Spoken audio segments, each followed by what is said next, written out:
En mi gobierno la prioridad serán las mujeres. Es la hora de la mujer mexicana. Esto significa, antes que nada, seguridad, vivir sin miedo, sin acoso y sin feminicidios. Las mujeres en México merecen una vida de violencia. Vamos a ser implacables en contra de los feminicidios. No es normal que los patanes le falten el respeto a las mujeres. Vamos a que haya protección para todos los mexicanos, para las mujeres, para las trabajadoras, para las periodistas, que haya paz, que haya tranquilidad. A eso es a lo que vamos. Así se expresaban los tres principales candidatos a la presidencia sobre la situación de violencia que actualmente viven las mujeres. Sin embargo, más allá de las frases políticamente correctas, no se ha manifestado un compromiso real para atender la agenda de los derechos humanos de las mujeres. Aun cuando muchas de ellas están protagonizando espacios en este proceso electoral, los candidatos a la presidencia no parecen poner en el centro de su agenda los temas fundamentales para garantizar la igualdad sustantiva entre hombres y mujeres y un combate serio a las violencias que éstas se enfrentan diariamente. En este programa de Jaque al Rey, Mujeres y Elecciones 2018.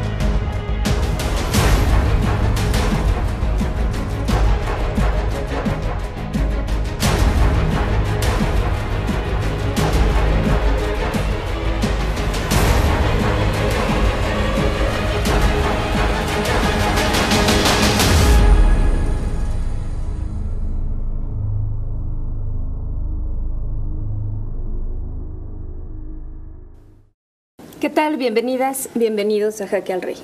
Soy Erika Paz y en esta ocasión hablaremos sobre la agenda de derechos humanos de las mujeres en la coyuntura electoral. Esto es, ¿qué está ocurriendo? ¿Cuáles son, digamos, las propuestas de los principales contendientes a todos los cargos de representación popular que se jugarán este 1 de julio? ¿Qué está ocurriendo con sus propuestas en materia de derechos humanos de las mujeres? La mitad de la población del país. Y para eso tenemos aquí de invitadas 4 mujeres profesionales muy dedicadas y muy comprometidas con los derechos humanos de las mujeres. Y para mí es un gusto presentar a Liliana Vianey. Ella es originaria de Tlahuitoltepec, Mije, Oaxaca. Es integrante de la Alianza de Mujeres Indígenas de Centroamérica y México. Muchas gracias. Muchas gracias por estar esta vez con nosotras. También está con nosotras Alma Colín. Ella es psicóloga y feminista, coordinadora de políticas y presupuesto para la igualdad y el desarrollo sustentable en equidad de género, ciudadanía, trabajo y familia. Hola, Alma. Gracias, buen día. También está con nosotras Mar Monroy. Ella es consultora en derechos humanos de las mujeres. Muchas gracias por la invitación. Gracias, Mar. Frida Guerrera, ella es comunicadora, activista y autora del libro Ni Una Más. Gracias, Erika. Gracias a todas. Pues en un momento iniciamos con este programa, pero antes veamos el tablero. De acuerdo con el Secretariado Ejecutivo del Sistema Nacional de Seguridad Pública, durante el mes de abril se registraron 75 víctimas de feminicidio en todo el país, siendo el Estado de México, Chihuahua, Nuevo León y la Ciudad de México los estados más afectados. Con esta cifra, el mes de abril ha pasado a ser el más violento para las mujeres en lo que va de 2018, año en el que ya se registran 269 feminicidios. Aunque la situación de violencia contra las mujeres es uno de los principales problemas del país, no ha ocupado un lugar central en las propuestas de los contendientes a la presidencia de la República y de las o los aspirantes a otros cargos de representación popular. Como tampoco ha ocupado un lugar central en la agenda que busca la igualdad sustantiva entre hombres y mujeres. Una agenda amplia y transversal, ya que incluye temas en materia económica, laboral y de seguridad pública, entre muchos otros. Por el contrario, hemos atestiguado sucesos tan desafortunados como el hecho de que se desprestigie a las mujeres en función de las acciones de sus parejas, o que se asuma que son ellas las principales responsables de las labores de cuidado. Sin duda, las luchas feministas impulsarán esta agenda esencial para el país, con independencia de los tiempos electorales. Sin embargo, no resulta secundario recordar que existen pendientes de primer orden que el nuevo jefe del Ejecutivo, sea quien sea, debe afrontar. En este programa de Jaque al Rey, Mujeres y Elecciones 2018. Estamos de regreso y bueno, pues es la regla del minuto, la misma pregunta para todas, y es ¿por qué es importante que la agenda de derechos humanos de las mujeres ocupe un lugar central en las propuestas de los candidatos a ocupar un cargo público? Alma, por favor, un minuto. Tú lo dijiste, Erika, no puede haber una agenda política sin que considere a más de la mitad de la población. En este país somos más del 50%, por lo tanto cada propuesta electoral tiene que tener las condiciones mínimas en cuanto a sus propuestas, sus señalamientos, donde se consideren las necesidades y los intereses básicos que las mujeres tenemos. Me parece que representamos el colectivo que tiene las facturas con el Estado pues más antiguas, ¿no? Siempre tenemos que estar peleando por los derechos, las libertades básicas, y que me parece que ahí también se requiere propuestas serias, analizadas profesionalmente, y que no solamente se suelten acciones aisladas como actualmente lo están haciendo. Están haciendo una serie de propuestas, por ejemplo, que retoman toda la agenda de cuidados, en donde solamente dicen que bueno, hay que dar becas, hay que dar un incentivo económico a las mujeres para descargarlas un poco del trabajo, pero no son propuestas integrales, no son propuestas analizadas con diagnósticos serios. Es solamente retomar el discurso que hemos puesto desde la agenda feminista, que es una agenda central, la desigualdad que hay en términos de la división sexual del trabajo, pero eso necesitamos profundizarlo. Claro. Mar, un minuto. Sí, yo, coincido efectivamente con lo que plantea Alma, además de que somos más de la mitad de la población. Podemos ver con claridad que la desigualdad, la discriminación y la violencia contra las mujeres y las niñas sigue siendo una situación de todos los días en este país, y eso no se puede obviar. Y esto me parece importante mirarlo desde la obligación que tiene el Estado mexicano de cumplir con estos compromisos internacionales que ha adquirido a través de la firma y la ratificación de los tratados internacionales en materia de derechos humanos, particularmente los tratados sobre derechos de las mujeres, como son la CEDAW, la Convención para la Eliminación de todas las formas de discriminación contra las mujeres, y la Convención de Belém do Pará, ¿no? Que también busca la erradicación de todo tipo de violencia. Entonces, esto incluso está plasmado a partir de la reforma constitucional que se dio en el 2011, está plasmado en el artículo 1 de la Constitución, es decir, se trata de una obligación constitucional, ¿no? Y por ende, pues el Estado no puede ser omiso ante esa obligación que tiene. Claro. Frida, un minuto, por favor. Bueno, creo que es, primero, antes que nada, aceptar que realmente han fallado, que nunca ha habido respuesta, que nunca ha existido una respuesta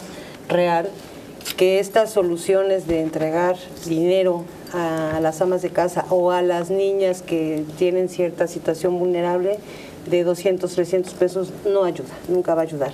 El tema de empoderarlas nos siguen debiendo. En el tema del feminicidio, bueno, lo acaba de decir ahorita Mar, un Estado completamente omiso que debe de ya, en este momento, tomar en serio lo que ha firmado en esos tratados, o no sé si está esperando realmente que todo esto se lleve en algún momento a la Corte Internacional, porque son violaciones graves a lo que está pasando, y bueno, los asesinatos de niñas, de mujeres en este país es todos los días. Gracias. Liliana, un minuto. Sí. Me parece interesante observar de qué manera se ha colocado justamente la agenda de género dentro de estos presidenciables, porque eso de primera instancia nos manda un mensaje a las mujeres y a la agenda de género, que está ocupando, no sé, los últimos lugares de prioridad política, y eso es demasiado grave, sobre todo tomando en cuenta la situación actual del Estado mexicano como país, como nación, y lo que implica para ellos, o lo que implica estas políticas públicas para las mujeres, y que efectivamente hay un vacío de atención a los derechos concretos como el hecho de caminar seguras en la calle, ¿no? Y ese es terriblemente grave, porque cuando nosotros nos damos cuenta que tú no puedes caminar libre en la calle sin que te pase nada, porque no te está garantizando nada, el Estado no te está garantizando nada, y eso es grave. Y no tomar en cuenta esta situación particular que vivimos las mujeres también coloca a los presidenciables que deben atender la agenda. Sin embargo, lo que estamos viendo pues que hay un vacío terriblemente muy grande, y por tanto, si desagregamos las necesidades particulares de cada grupo, también se diluyen las demandas. Entonces, sí, es un gran pendiente ahorita. Claro, por supuesto. Pues bueno, como vimos en la cápsula, las cifras oficiales hablan de, bueno, pues que abril fue el mes más violento en lo que va del año, ¿no? Hablamos de cifras oficiales, sin duda que siempre se ocultan muchísimas de las víctimas, pero como ya lo mencionaron aquí, este tema no ha ocupado una agenda central en la agenda de los presidenciables. ¿Qué deudas existen en esta materia y qué se tendría que hacer desde las instancias gubernamentales para ir frenando la violencia contra las mujeres? Frida. Yo creo que primeramente eso, dejar de negar y de maquillar cifras, ¿no? O sea, a mí me causa siempre risa esto cuando salen, ahora ya salen orgullosamente a dar el Secretariado de Seguridad Nacional un listado o unas cifras de feminicidios. Y el tema no es ese, el tema es que no tendríamos que estarlas contando. El tema primero es, asume que está pasando y que está pasando esto. O sea, ellos cerraron el 2017 con 677 feminicidios en el país. La documentación que nosotros, con notas periodísticas, todo ha sido hemerográfico, y obviamente con familias, cerramos con 2.212 asesinatos violentos y 1.831 feminicidios. Ahorita yo estaba oyendo la cifra que manejan de abril, y lo leí desde hace 2 días, 75 en abril, 138 es lo que nosotros tenemos.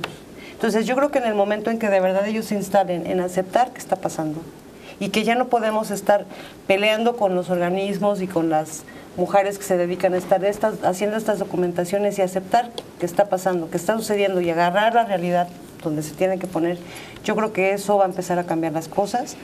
Pero mientras sigan con esta situación de negar que existe, yo lo platicaba hace un rato, una mujer es asesinada de las muchas de este mes que ya llevamos de mayo, el 17 de mayo en Chihuahua, es dejada ensabanada y ahí como simulando un tema de ajuste de cuentas. Finalmente las investigaciones arrojan el día de ayer que fue su pareja y que él fue y la deja, y entonces lees la nota y te dice la autoridad, fue vinculado a homicidio cuando es un claro feminicidio. Entonces esta necesidad de seguir negando qué pasa, y seguirlas dejando invisibles. O sea, es un homicidio más, no pasa nada. O estas 6 mujeres en Tamaulipas, que fue de verdad indignante porque no hubo enojo por parte de la sociedad. 6 mujeres levantadas de tajo en Tamaulipas y asesinadas y echadas a un barranco. Y no hubo ni siquiera un grito a la sociedad, y ni siquiera una simulación de los presidencial a decir, asesinaron a 6 mujeres y tenemos que parar esto. ¿Quién fue? El narco. ¿Quién es el narco entonces? Es el omnipotente, es como un dios, o sea, ¿qué es el narco? Cuando esto sucede, entonces dejan de investigar. ¿Y por qué? Porque es el narco. Entonces todo es el narco en este país. Una y otra, las mujeres obviamente, si vivas no son importantes, pues asesinadas mucho menos. Yo creo que se debe de tomar, y nos queda mucho a deber, tanto esta gente que está hablando del tema que es insultante, pero también quienes están gobernando y que tienen que seguir haciéndolo hasta que se vayan, en el tema del feminicidio. Yo creo que cuando lo tomen en serio van a empezar a cambiar las cosas. Bueno, me parece importante también que el acceso a la justicia para las mujeres se garantice, porque uno de los principales problemas es la impunidad. Una vez que hay impunidad ante cualquier tipo de violencia, ¿no? Esto manda un mensaje a los agresores de permisividad, de que puedes violentar a una mujer, ¿no? en distintos grados, y no hay una consecuencia por eso. Entonces, creo que es muy importante la incorporación de la perspectiva de género en el acceso a la justicia, entender que estamos en un orden social, ¿no? Con estas diferencias en cuanto a los géneros, que no se puede dejar de mirar y de contemplar, por un lado, y por otro lado tiene que haber un compromiso verdadero justo en este contexto electoral en el que estamos enmarcadas, ¿no? Un compromiso verdadero de entender qué implica la igualdad, ¿no? Hace poquito escuché una declaración de alguno de los presidenciables diciendo que entendía muy bien la igualdad porque su mamá era la primera que se levantaba en la casa y era la última que se iba a dormir. Entonces, esto habla de que todavía hay un largo trecho por recorrer para entender verdaderamente qué significa esto de la igualdad de género y cómo esto impacta en poder garantizar una vida libre de discriminación y de violencia para todas las mujeres que vivimos en este país. Claro, es que no es normal, dice este candidato, ¿no? Sí, Alma. Yo creo que un punto que tenemos que centrar es que justo la desigualdad de género es una agenda central. ¿Por qué? Porque las mujeres pertenecemos a absolutamente todos los grupos poblacionales. ¿Quiénes lo constituimos? Hombres y mujeres. Cuando decimos que, por lo tanto, la agenda de la desigualdad entre hombres y mujeres tiene que estar focalizada en cada uno de los sectores.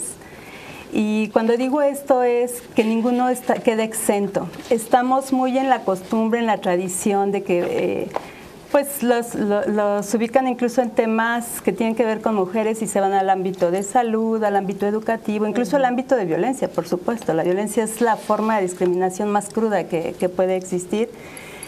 Pero nos olvidamos también de una agenda estructural, que es el piso que justamente da la posibilidad de que todas las demás agendas se vayan moviendo.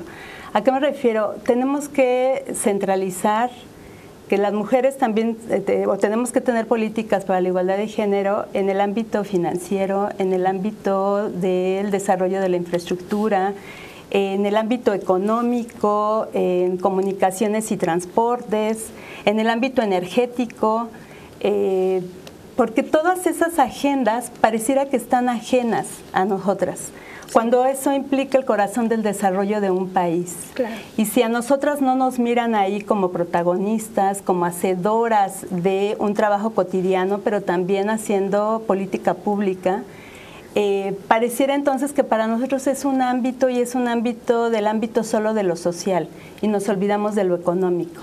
Y si ambas agendas no están colocadas centralmente y en una mirada política, por eso es que nuestro reclamo es en estas contiendas electorales, ¿desde dónde nos están concibiendo? ¿Cómo nos perciben? ¿Con qué potencialidades? ¿Somos un grupo más de todos los grupos vulnerables que mencionan o constituimos centralmente junto con los hombres una población? El hecho de que las mujeres nos coloquen como un grupo vulnerable ya hace que nos minimicen y que nos coloquen en el mismo nivel de cualquier otro grupo. Y cuando digo cualquier otro grupo es, si van a hablar de adultas mayores, pareciera pues que son las adultas mayores y esas son otras, ¿no? Ahí hay mujeres y ahí se tiene que trabajar la igualdad de género. Si desde una candidatura están hablando de todo el desarrollo en cuanto al empleo, tenemos que identificar concretamente cuáles son las condiciones de acceso, permanencia o dificultad para desarrollarse en ese ámbito. Y así en cada uno de los sectores tenemos que ir haciendo ese análisis. Esa es la mirada que no vemos, esas son las propuestas ausentes en este contexto electoral. Claro, gracias, Alma. Liliana, por favor. Sí, es preocupante justamente porque en los debates que se ha hecho y donde se ha puesto digamos, o se ha dado a conocer de manera mucho más amplia sobre las agendas que traen los presidenciables en la materia, es demasiado triste que no haya ningún planteamiento, una pregunta, para por lo menos saber cuál es la política de género a nivel nacional, ¿no? Y es lamentable también que se le pregunte en ausencia de la candidata, ¿no? Porque la única que pregunta que se hizo, bueno, ya no está, ahora te toca a ti, o sea, como si realmente no ocupara una agenda principal. Y se le dice, a ver, ¿qué va a hacer al respecto?, ¿no? Entonces no hubo una respuesta concreta y creo que allí justamente lo que dice Alma es, la primera deuda es la invisibilización y se tiene que visibilizar. Y en los discursos, porque en los discursos si te ponen como una sociedad o como un grupo vulnerable, pues eso ya habla de una sociedad sumamente machista y patriarcal, que en primer lugar no se está pensando que la sociedad está hecha de hombres y mujeres y como tal necesitamos una política integral. Cuando se plantean acciones aisladas es que definitivamente nuestro pensamiento, el pensamiento político está tan automatizada, ¿no?, que necesitan o piensan atender o se hace la política pública de manera automatizada sin ver esta posibilidad integral. ¿Y por qué lo digo? Porque definitivamente no se plantea de principio que no van a gobernar una sociedad uniforme para empezar, ¿no? Que la sociedad está integrada por esta pluralidad y que se desconoce y que no solamente son mujeres, ¿no? Y en mi caso, personalmente, lo desagregamos, tampoco se reconoce ni siquiera un grupo, un pueblo, los pueblos indígenas, y tampoco se está diciendo nada, tampoco se dice las mujeres indígenas, y la única candidata que tuvimos, ¿no?, y que se postuló y con todo el respaldo, Marichuy, pues tampoco pudo entrar, y no solamente por este mecanismo maquiavélico del filtro y demás, sino porque por derecho humano, por deuda histórica, tendría que habérsele aceptado como una apuesta, ¿no? Y por derecho, ¿no? Y la señora y la candidata, nuestra candidata, pasó por todos los filtros y yo creo que el INE mismo dijo que cumplió con todos los requisitos y requerimientos. Entonces, ¿de qué estamos hablando? De una política colonial machista patriarcal, ¿no? Y mientras nosotros no reconozcamos como sociedad y como los presidenciables que se están postulando y se posicionan desde allí, difícilmente podríamos en nuestra mente y nuestras subjetividades plantear políticas integrales que reconozca esta diversidad, ¿no? Entonces, hay una gran apuesta todavía al respecto. ¿Cuáles serían las agendas en favor de la igualdad sustantiva en los hechos que están pendientes en la agenda política? ¿Qué es lo que tenemos que avanzar en materia de feminicidio, en materia de igualdad, en materia de políticas públicas? ¿Cuáles son esas agendas que tendríamos que ir trabajando, elaborando? Alma. Mira, nosotros concebimos desde Equidad de Género que tiene que haber una mirada sobre una desigualdad estructural. Para nosotros la desigualdad estructural está cimentada en la división sexual del trabajo, es decir, cómo estamos organizadas como sociedad, donde a las mujeres nos han concebido en un ámbito de lo público y con muchas dificultades ya durante décadas tratando de insertarnos en el ámbito de lo público. Y en lo público es donde está lo laboral, es donde está la posibilidad del desarrollo económico, profesional, social, cultural. Y en ese entramado hay un tema concreto que para nosotras es como la punta de lanza para ir viendo todas las demás agendas, sobre la cual se montan todas las demás desigualdades. Y tiene que ver con este tema que últimamente han tocado desde varias candidaturas, con la agenda de cuidados. ¿Qué está metido ahí? Está el uso del tiempo de las mujeres, está la posibilidad o no de un desarrollo profesional, de un desarrollo económico, está ahí la posibilidad de que haya mayor preparación y sobre todo de que haya un mayor desarrollo en el país.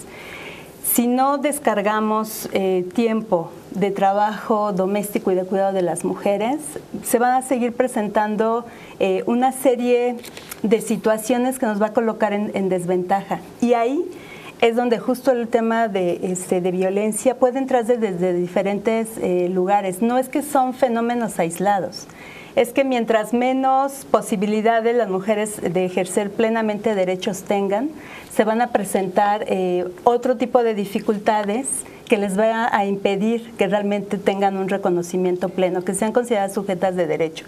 Entonces, para nosotros esa es una punta de lanza, reconocer esa división sexual del trabajo, reconocer que ahí hay un tema central económico y que sobre ese tema central económico en términos de desventaja está montado toda una situación muy perversa también en términos de violencia.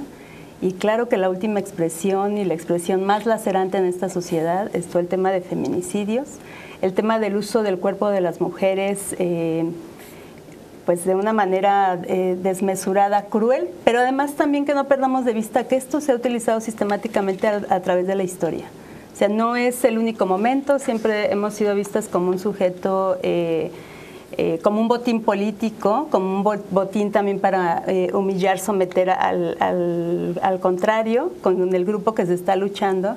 Y en ese sentido siempre tenemos que tener una perspectiva histórica. Lo que tenemos que ubicar es qué circunstancia económica, política, cultural se está dando actualmente, en qué contextos están esos feminicidios, a quiénes se ataca, a quiénes se violenta, porque no es a todas las mujeres. No es solamente por cuestiones de edad, tiene que haber ahí una cuestión geográfica, económica, de clase social, de nivel educativo, de un origen étnico, de raza. Por supuesto que ahí hay elementos que se van imbrincando, pero que al final del día nos da unas desventajas donde hay grupos poblacionales que están integrados por mujeres con toda la diversidad, y que son quienes están padeciendo más estas discriminaciones desde el Estado. Como bien lo decía al inicio Marimar, tiene que haber un señalamiento de las responsabilidades del Estado. Frida. Desde ahí. Yo creo que así como sean, para ellos es muy importante, rimbombante y demás, reunirse con el sector empresarial, reunirse con estos sectores que manejan el país. Y yo creo que algo que deberían de hacer y de verdad considerarlo es reunirse con víctimas. Y hablamos de víctimas, obviamente yo estoy enfocada al tema de mujeres, mujeres desaparecidas, niñas asesinadas, mujeres asesinadas en este país, y que las víctimas son pocas veces escuchadas. Ellos deberían de sentarse con ellas, deberían de crear este conservatorio, un conversatorio, perdón, de escuchar realmente qué es lo que padecen con los MPs, qué es lo que padecen con el tema de las omisiones del Estado referente al tratar, al investigar un tema de asesinatos o feminicidios o femicidios de mujeres, lo que ellas enfrentan con los policías ministeriales, la corrupción que hay. Y de verdad considerar este tema, que ya lo hablamos al principio, lo hablaba Mar muy claramente, el mensaje de impunidad que hay. El mensaje de que en este país se puede asesinar, puedes violentar, puedes someter, puedes hacer lo que quieras con una mujer y difícilmente te va a pasar algo. ¿Por qué? Porque o no te detienen, o simplemente si te detienen, pues se tardan años en darte la sentencia, y si hay sentencia, reparación del daño que no existe. Nunca se da una reparación del daño. Entonces yo creo que sí es importante que se sienten dentro de esta agenda con las familias. Y Mar. Y yo creo que aquí es muy pertinente retomar dentro de los estándares internacionales lo que plantea el artículo 5 de la CEDAW, ¿no? La necesidad de transformar estos patrones sociales y culturales que son los que perpetúan esta percepción de inferioridad de las mujeres con relación a los hombres, que provocan esta situación, esta discriminación, esta violencia. Y aquí me parece importante traer a la mesa esta denominada ideología de género, ¿no? Que toda esta cultura conservadora está colocando, ¿no? Incluso dentro de estas plataformas electorales. Y esto es algo particularmente riesgoso para el ejercicio de los derechos de las mujeres, porque esta llamada ideología de género o este llamado en contra de este término, ¿no? Lo que plantea es, digamos, ir en contra del movimiento feminista, en contra del aborto, en contra de cualquier situación que es necesaria para la garantía de los derechos humanos de las mujeres. Y esto es algo sumamente preocupante, porque si miramos lo que ha sucedido en otros países de América Latina, pues podemos ver que se han logrado colar, ¿no? Desde distintos ámbitos para colocar en la agenda política esta, digamos, pues estrategia que va totalmente en contra de los derechos de las mujeres y también en contra de los derechos de la población LGBT. Entonces no podemos dejar de mirar que hay este riesgo latente, que no puede haber ni un paso atrás en los derechos que hemos logrado conquistar, ¿no? Que aún nos falta un largo trecho, o sea, en particular el aborto, ¿no? cada estado lo tiene regulado de una manera distinta, las causales para cada estado son distintas y entonces eso deriva en que haya derechos diferenciados para las mujeres dependiendo del estado en donde viven, ¿no? Y entonces eso no es congruente, ¿no? Con las obligaciones de los derechos humanos. Entonces me parece que es algo que no podemos dejar de mirar y dejar de exigir, ¿no? Que el enfoque que se tiene que dar a la política, a las leyes, tiene que ser desde los derechos humanos, desde la perspectiva de género. Y también otra cosa que me parece muy importante es atender esta brecha tan grande que sigue existiendo entre estas leyes y políticas que muchas veces están muy bien planteadas, retoman los estándares internacionales, pero que al momento de aplicarlas, ahí algo falla, ¿no? Porque aunque en el papel esté muy bien planteado, en el momento de que una mujer llega ante un ministerio público o que exige el cumplimiento de alguno de sus derechos, ahí eso no sucede. Entonces, enfocarnos en la rendición de cuentas, enfocarnos en que se tome verdaderamente en cuenta qué es lo que está sucediendo. Liliana. Sí. Una cosa muy preocupante, o tendríamos que preguntarnos, ¿por qué en esta sociedad podemos hablar de estas ciudadanías diferenciadas o personas diferenciadas en primera, segunda clase, de este tipo de derechos que a veces no se cumplen, o los derechos diferenciados? Justo porque la sociedad y el sistema lo permite, ¿no? Porque no estamos partiendo de que somos seres humanos y que somos iguales ante todos los derechos, ¿no? Entonces, yo siempre digo y expongo que todo lo que hay aquí, que todo lo que vemos se basa y tiene un base filosófico, por supuesto, ¿no? Y así proyectamos nuestros hechos, así proyectamos nuestra política, así proyectamos los derechos.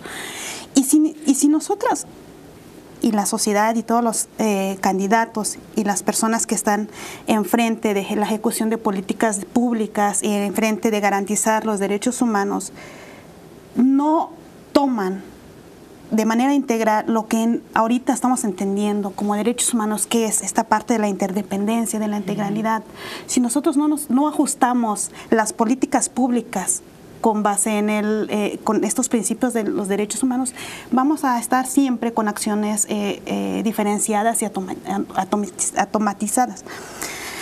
Justo, y eso es lo que hace que haya estas fisuras para que efectivamente no se cumplan y no se respeten y se garanticen los derechos humanos de todas las personas. Y creo que una de las cosas importantes que estamos viviendo es esta invisibilidad de las necesidades y de las agendas, y colocar la agenda feminista en este proceso electoral, y lo estamos viendo que no se está colocando, y eso es muy preocupante porque justamente los derechos humanos, si hay que recordar, son progresivos, ¿no? Y no podemos manejar un discurso que estamos por la vanguardia de los derechos humanos cuando estamos viendo que se está atacando un derecho fundamental que ha llevado costos, que ha llevado trabajo. No podemos manejar ese discurso que a la vez está violentando los derechos humanos de las mujeres y también de los pueblos indígenas, de las mujeres indígenas, ¿no? Que no se está visibilizando, y eso es muy preocupante. Y en ese sentido, pues tendríamos que ver qué tan dispuesto está el Estado a dialogar con los representantes de los pueblos indígenas. Y no estoy hablando de las organizaciones civiles, estoy hablando de los pueblos indígenas como tal, con pueblos como naciones, ¿no? Que tienen historia, que tienen sistema, que tienen economía. ¿Qué tan dispuestos están para sentarse? Y no estoy viendo ninguna propuesta, ¿no? Si se está pensando en abrir de nuevo con los diálogos de San Andrés, hay una propuesta ahí incipiente, pero hasta ahorita yo no he visto realmente que se sienten los pueblos indígenas, quienes son los primeros interesados en este caso, para atender también los problemas internos. Yo no estoy viendo ninguna apertura, ¿no? Lo mismo con las organizaciones feministas, yo no veo que no hay un intento de diálogo con los diferentes candidatos, y eso también está hablando de un proceso realmente débil en la agenda de género. Muy bien. Pues bueno, se han planteado aquí diversos temas sumamente interesantes. Tenemos que ir a un corte, no se vayan, seguimos en Jaque al Rey.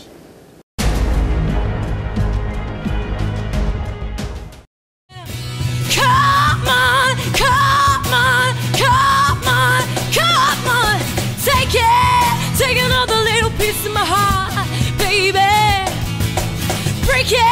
Break another little piece of my heart, my darling, yeah. Have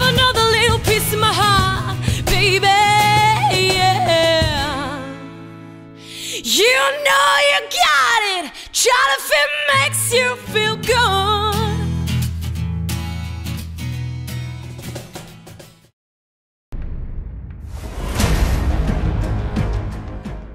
Estamos de regreso en Jaque al Rey y bueno, pues se han planteado aquí cosas bastante interesantes, como la cuestión de aquellas frases o aquellos grupos que van en contra de los derechos humanos de las mujeres que ya han sido adquiridos de forma, pues así que a partir de la lucha de las generaciones de mujeres mayores.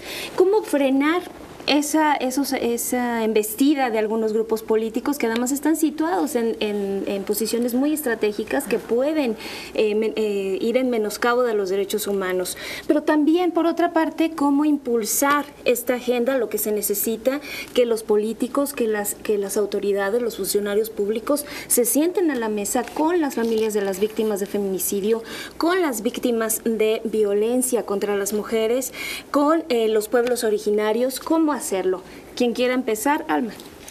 Yo creo que es la primera vez que desde las agendas feministas, porque tenemos que decir que hay distintas agendas, tenemos un escenario sumamente complicado, incluso hasta de decisión de por cuál agenda electoral vamos a hacer apuestas.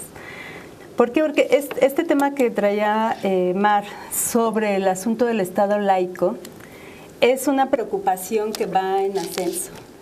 Si hace unos momentos estábamos hablando de varias de las agendas que todavía están pendientes, si apenas estamos tratando de materializar, de que sea de una manera sólida el reconocimiento como sujetas de derecho de las mujeres en todos los ciclos de vida y en todas las formas de diversidad,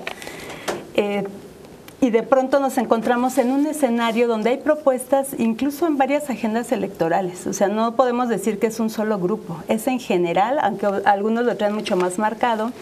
Y son estas agendas que hablan concretamente de modelos de familia tradicionales, lo cual a nosotras ya nos pega en todo el tema, como mencionabas, el artículo 5 de CEDAW, donde en lo que estamos es reeducándonos como sociedad para romper con esos estereotipos, esas formas tradicionales de concebirnos, de relacionarnos. Y estos grupos políticos lo que están planteando es que volvamos a esos modelos de familia sumamente tradicionales, donde otra vez la división está muy marcada, las mujeres a sus casas, los hombres al ámbito de lo público. Donde todo el sistema tradicional de formas de relacionarse sexualmente está muy marcado, ¿no? Con toda una oposición a la diversidad sexual. Eso coloca a distintos grupos en franca desventaja y en franco peligro. Todo el tema, otra vez, en una perspectiva histórica, siempre estamos luchando por el derecho a decidir sobre el propio cuerpo, y esa es una de las principales agendas que tienen en la mira estos grupos para hacer un retroceso político. Y claro que entonces, desde ese escenario, lo que tenemos que hacer ahora es defender. Siempre tengo en esta imagen como cuando vamos abriendo una puerta de libertades, de ir adquiriendo derechos poco a poco. Llevamos más de un siglo de una manera sistemática, 4 décadas donde se fueron materializando y está en nuestra Constitución de una manera más concreta, pero esa puerta no podemos quitar el pie, porque en el momento en que la quitemos nos dan el azotón y es una serie de retrocesos que van a comprometer las libertades que actualmente logramos las mujeres. Cuando hablabas justamente sobre la progresividad en este momento está en un franco compromiso que nos puede llevar hacia atrás, como nunca en otro momento, por lo menos en las 4 o 5 décadas últimas lo habíamos visto. Frida.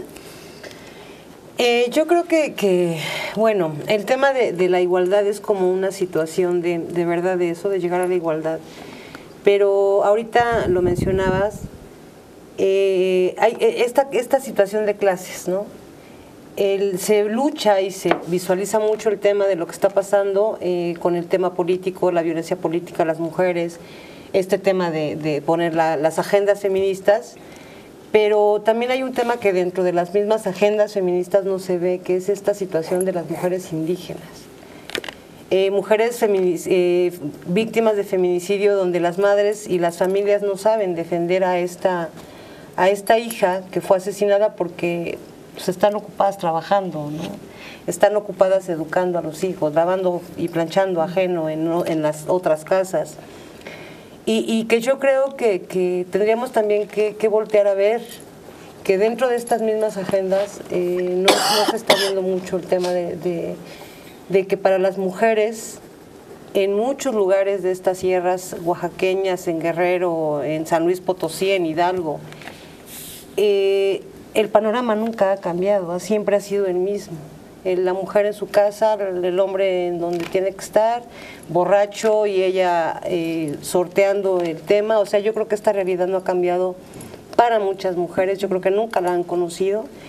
Creo también que se puede desde las instituciones dedicadas al tema de las mujeres, de la protección a niños y niñas, porque ahora desgraciadamente no nada más son niñas, también son niños los que están siendo violados y asesinados. Trabajar desde esos lugares recónditos, reeducar a estas mujeres, a estos hombres, y además de todo ponerlas en esta importancia de las agendas feministas para que ellas conozcan realmente lo que es ser mujer. Yo platico mucho un caso y que dentro de lo que yo escribo es un caso para mí importante, una mujer que durante 11 años me ayudó a mí en Oaxaca a hacer mi limpieza y que no me ayudaba a hacer la limpieza, sino que me cuidaba y nos cuidábamos. Una mujer de la Sierra Sur de Oaxaca que para ella el hecho de que una mujer se portara mal y cargar botes de arena en el pueblo, porque para ellos que se portara mal ese era el castigo, que diera la vuelta completa con las cubetas de arena.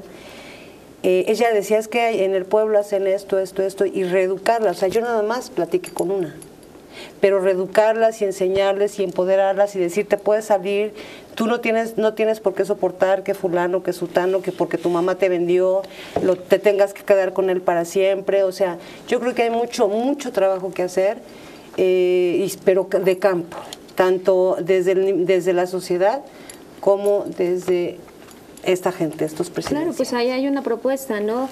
Destinar el recurso público para campañas informativas de acuerdo y en las lenguas indígenas, que además aquí hay en México hay una gran variedad de lenguas indígenas, que en lugar, ¿no?, de estar ocupando el recurso público para la promoción personalizada del Ejecutivo, del Secretario de Gobernación, ahí hay una propuesta que acabas de subrayar muy importante, la información, conocer nuestros derechos. Liliana. Sí, yo creo que no aceptar y no querer reconocer que la sociedad es plural, que la sociedad es plural, integrada por esta diversidad cultural, nos estamos limitando a una rigidez mental, más bien estamos en esa rigidez mental y no queremos reconocer que la fortuna de la sociedad es justamente esta pluralidad cultural, ¿no? Y en ese sentido es que yo creo que ni siquiera el Estado en sí y ni siquiera los presidenciables se han planteado en algún momento ponerse a sentar con estos actores y actoras y representantes de los pueblos indígenas, ¿no? Voceras y voceros. A ver, vamos a pensar cómo sentarnos y cuáles son sus agendas. Hasta ahorita, de verdad, a cada rato yo no sé cuánto se está invirtiendo, que efectivamente se ve y se visibiliza que se sentaron con los empresarios. Eso sí lo digo, y yo creo que es un impacto mediático en mi mente, porque eso es lo que yo veo. O sea, no me lo estoy inventando, ¿no? Yo soy el resultado de eso, ¿no? Entonces, a mí me gustaría ver cuáles son los planteamientos. O sea, si bien hay mesas de análisis y discusiones, pero no es lo mismo en términos de categoría política y en términos de reconocimiento jurídico que tú te sientes con los representantes de los pueblos para recoger las agendas y las demandas a que te sientes con unos expertos, ¿no? Entonces hay que ver cuáles son las dimensiones y cuáles son las implicaciones políticas y jurídicas de sentarse con ciertos actores y actoras. Y creo que no lo estoy viendo, definitivamente no lo estoy viendo. Y eso preocupa porque no se está reconociendo esta composición pluricultural, intercultural, esta dinámica intercultural que existe y que está puesto en la Constitución Política de los Estados Unidos Mexicanos, ¿no?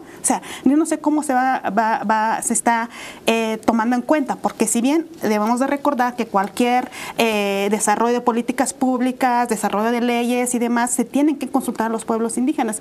Hasta el momento, digamos, se intenta dialogar con actores, pero no tienen esa categoría, no reconocen que son representantes bajo los propios mecanismos de consulta, de diálogo que tienen los pueblos indígenas. No es bajo ese formato, sino que es bajo un lineamiento desde el Estado, que tienen que ser mediante entrevistas, mediante conferencias, foros, que es un formato totalmente que se maneja desde la dinámica del Estado, desde la dinámica de la academia o qué sé yo, ¿no? Y eso también preocupa, porque justamente no estamos rompiendo la brecha de un diálogo intercultural, ¿no? O sea, no hay un diálogo intercultural. Vamos, ahorita, por ejemplo, yo no veo en ningún momento un intento de acercamiento, o por lo menos una política de traducción, que es lo mínimo que se tendría que hacer, sobre cuáles son las propuestas de los presidenciales para que puedan llegar a los pueblos indígenas, ¿no?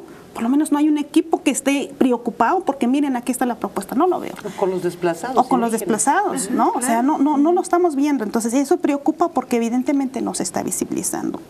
Por otro lado, considero como esta parte de los atentados y el revés de los derechos humanos de las mujeres, nosotros decimos, y muchas mujeres indígenas dicen, bueno, nuestro cuerpo como territorio, ¿no? O sea, cuando un territorio, como tu punto nodal y de existencia, cuando es atentado, pues dejas de tener esta integralidad para poder tomar decisiones. Y aquí lo que estamos viendo es un proceso de extracción nuevamente del poco poder que hemos logrado para tomar decisiones, y nos lo están quitando, y eso peligra, ¿no?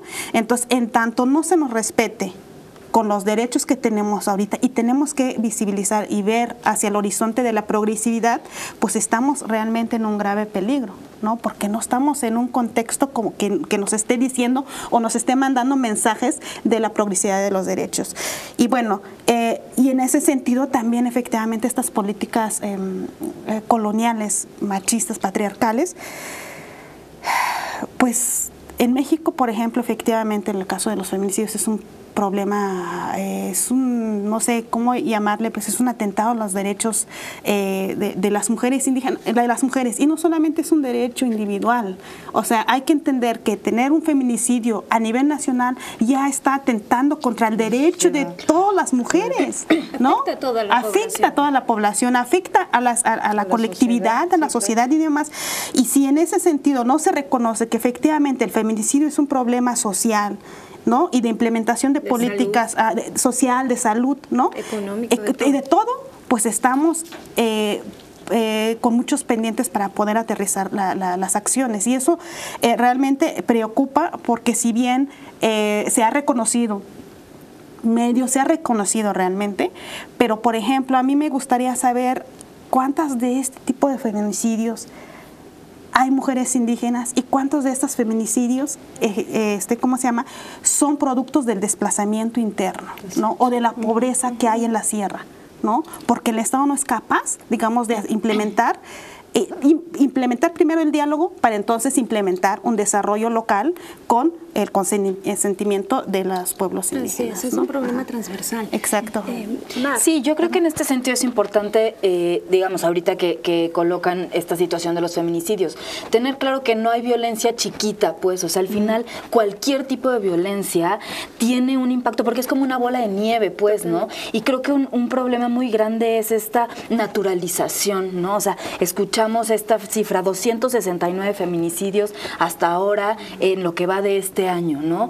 Y ya no nos escandaliza, porque claro, si vemos las cifras anteriores, se va sumando como un poco más y un poco más y un poco más, y no se arma una movilización mundial, porque pues sí, es que lamentable, pero digamos como que se va normalizando esta violencia, y eso es algo muy delicado. Y también me parece importante que en este sentido de tener claro la diversidad, digamos, en este caso con los pueblos y comunidades indígenas, pues también la diversidad de las propias mujeres, ¿no? Si estamos hablando de que es importante transversalizar la perspectiva de género para poder identificar las necesidades particulares de las mujeres en las políticas, en la legislación, en todas las acciones.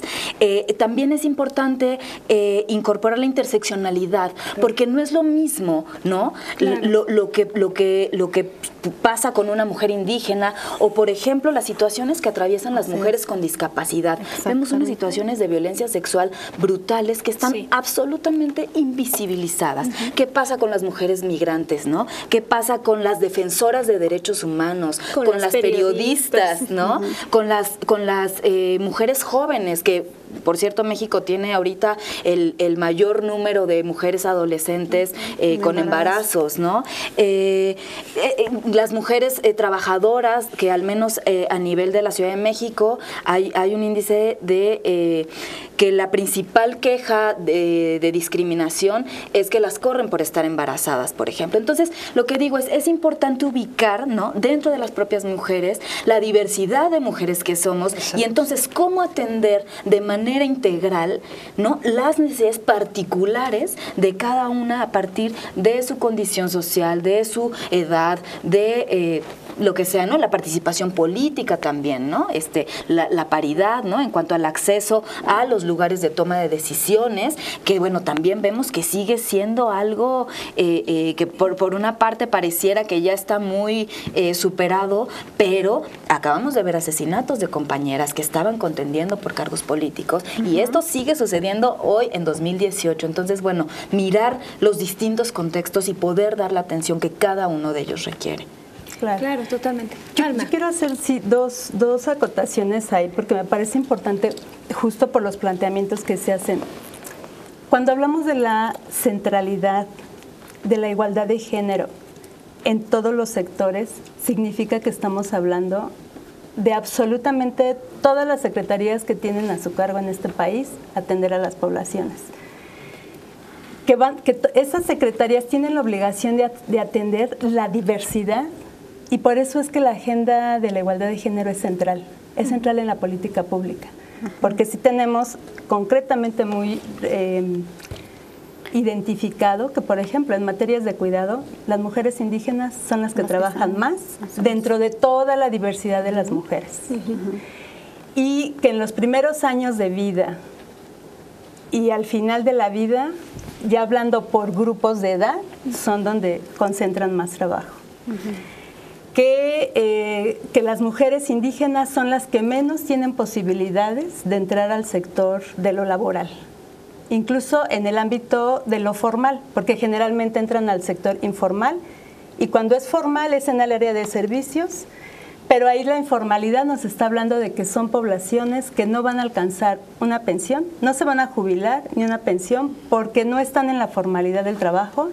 Por lo tanto, el cúmulo de discriminaciones que fueron adquiriendo a lo largo de la vida, al final de la vida se va a traducir en que van a llegar más empobrecidas.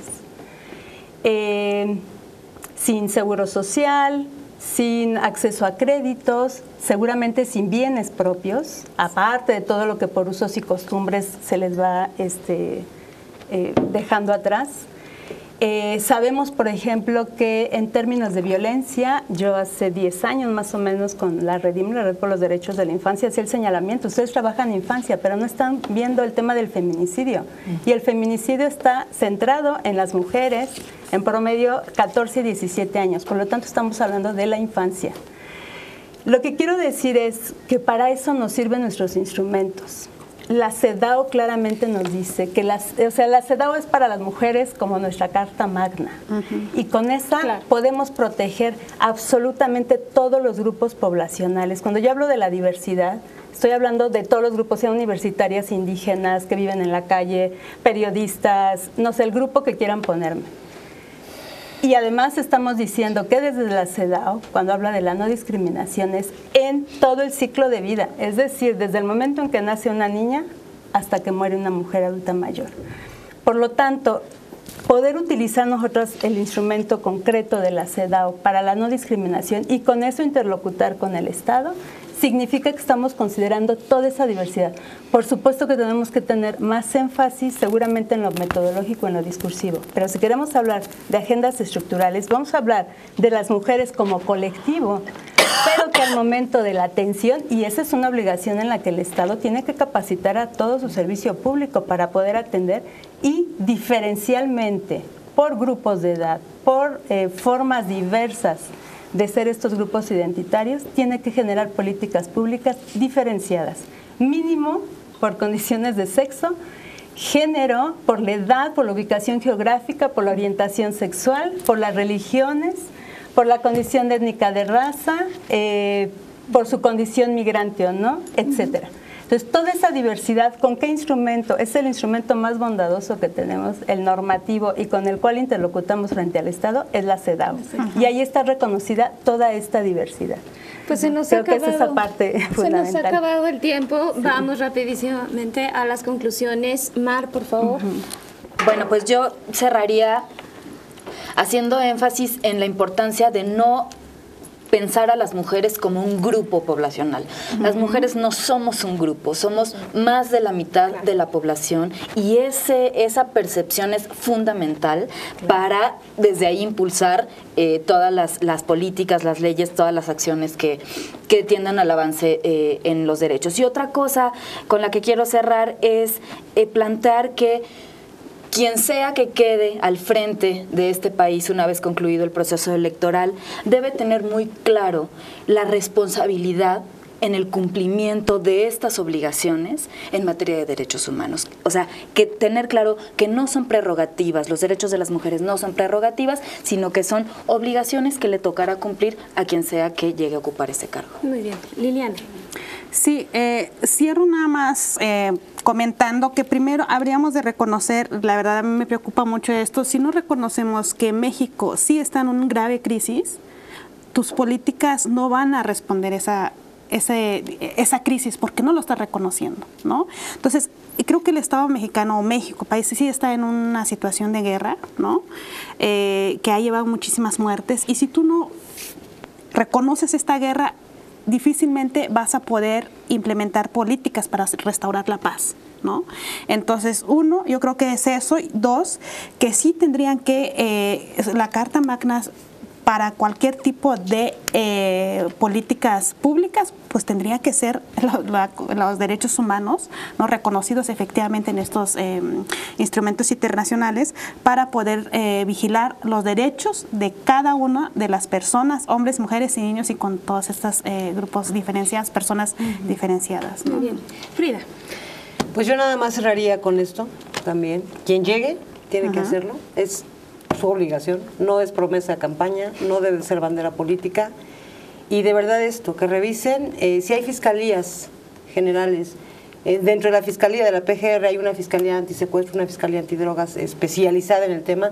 Yo creo que el tema de género ya se debe de sacar de lo local. Y tiene que ser realmente un tema que se maneje a nivel nacional y que lleve o se rija por una sola situación. Yo haría esa invitación, y pues a quien llegue vamos a estar vigilándolo. Alma. Sí, bueno, un poco ya lo que dije, y decir que efectivamente quien llegue tiene un compromiso de revisar históricamente qué es, o sea, cómo llegamos y cuáles eran las omisiones justamente que ha tenido el Estado. Todos esos instrumentos de derechos humanos, no olvidar que traen una neutralidad de fondo, y los derechos humanos por sí solos no garantizan que vean las diferencias entre hombres y mujeres. Entonces, hay un compromiso fuerte. Quien llegue se tiene que preparar porque tiene que identificar que esa primera desigualdad, que es la originaria, que es la primera, se nos puede revertir aunque tengamos todos los demás instrumentos de derechos humanos. Entonces tenemos que seguir educándonos en ellos, ver esa centralidad de la que hablaba al inicio, pugnar porque los presupuestos de este país se redistribuyan equitativamente de acuerdo a las necesidades que cada grupo poblacional tiene, y sabemos que justo las mujeres que han sido más empobrecidas en los grupos indígenas son donde más el presupuesto se requiere, y ahí hay que ir haciendo diferenciaciones según las dimensiones de la necesidad. Y pues finalmente que vamos a estar dando también la lucha por mantener este Estado laico, porque la laicidad es la que nos va a permitir seguir caminando en materia de derechos humanos. Muy bien, pues muchas gracias, Alma. Les agradezco a todos haber estado aquí y hacer este programa, de verdad que es muy importante para el programa, para el canal. Pues gracias, Mar, Liliana. Gracias. Frida, un gusto tenerte aquí. Gracias, Erika. Alma, un gusto Gracias. tenerlas a todos, a todas, de Gracias. verdad. Pues bueno, esto ha sido Jaque al Rey. Soy Erika Paz y nos vemos en 15 días.